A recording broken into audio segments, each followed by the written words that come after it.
There's really been no sense of justice at all in this case. The family attorney of murder victim Kathy Paquin says the lawsuit tied to her death might be the only win more than a decade after she was killed by her neighbor. Chris Blattner.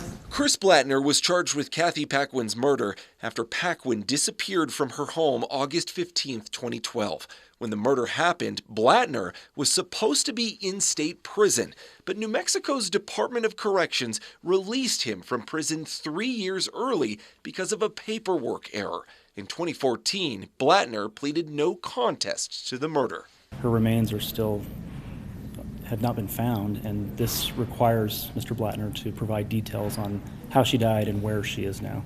That plea was later rescinded after Blattner claimed he was high on drugs when he made it. The state formally dropped the murder case in March 2024 due to a lack of evidence. I've been working with the daughter of Ms. Paquin.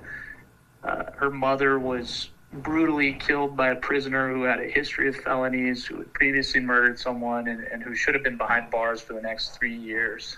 In 2014, Paquin's family filed suit against the state, saying Paquin was killed because Blattner was released from prison early.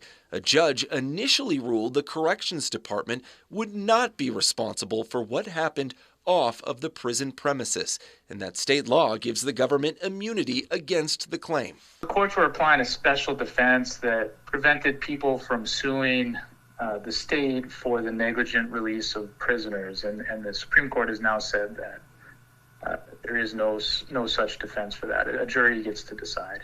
That Supreme Court ruling in the Paquin family's favor allowed their lawsuit against the state to continue, claiming Blattner's early release was a negligent act by New Mexico prison staff. Now, more than 11 years later, the state of New Mexico has finally agreed to settle the case for $285,000.